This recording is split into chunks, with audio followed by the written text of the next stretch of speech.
Saint মার্টিনে যে ঘটনাটা ঘটছে, বিশেষ করে দেখলাম থেকে সেন্ট মার্টিন যেতে যেভাবে গোলাগুলি করা হচ্ছে, এবং সেখানে আমরা যেটা পত্রিকায় দেখলাম যে যুদ্ধ জাহাজও, মিয়ানমারের যুদ্ধ জাহাজও সেখানে দেখা যাচ্ছে।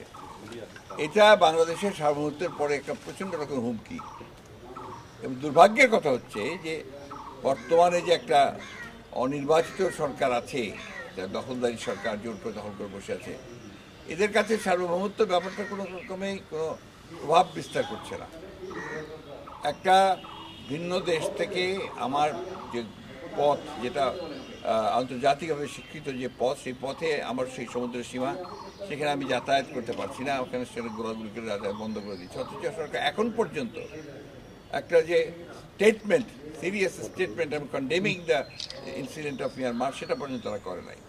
তারা বলছে যে আমরা দেখছি, এটা সার্বভৌমত্বের প্রতি আঘাত আসছে, তারা দেখছে। এই সরকারের উপর আমাদের আস্থাটা কি করে থাকবে?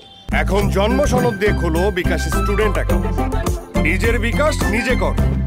এই দেশের জনগণ, যারা দেশের মানুষ তো আশা করে যে সরকার তাদের সার্বভৌমত্ব রক্ষা করবে, তাদের স্বাধীনতা রক্ষা করবে, তো সেখানে সরকার কোনো রকম কথাই আমরা শুনতে পাচ্ছি না। এটা আমি মনে করি যে এই সরকার যেহেতু দুর্বল একটা সরকার, তার কোনো ম্যান্ডেট নাই মানুষের, এবং অ্যাট দি সেম টাইম এটা একটা নতজানু সরকার, এই বিদেশের উপর নির্ভর করেই সে টিকে আছে, যে কারণে সে একটা কথা বলতে পর্যন্ত সাহস পায় না।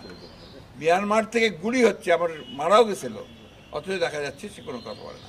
তো এটাকে আমরা তীব্রভাবে কন্ডেম করি, এবং আমরা মনে করি যে অবিলম্বে সরকার পদত্যাগ করা উচিত এই ইস্যুতে। আমরা তো বলছি যে আমরা তো সেনাবাহিনীর মোতায়েনের বিরুদ্ধে সরকার নির্ধারণ করবে, এবং সেখানে তো জবাব দিতে হবে। একটা স্টেটমেন্টও দেয়নি তো, সেনাবাহিনী কি মোতায়েন করবে?